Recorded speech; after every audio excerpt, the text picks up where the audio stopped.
So, one cable plugged in,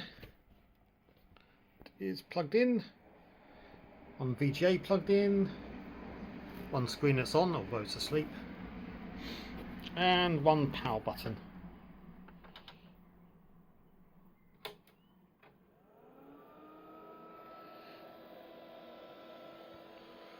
It's a red screen of death! Oh, hang on.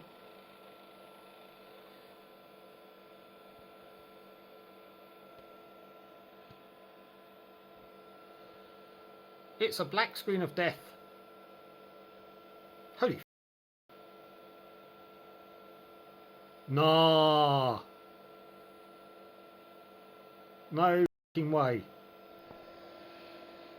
I guess the hard drive is dead. Have to give that a whack. Holy shit.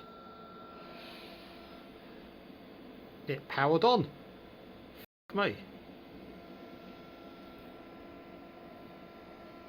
No way.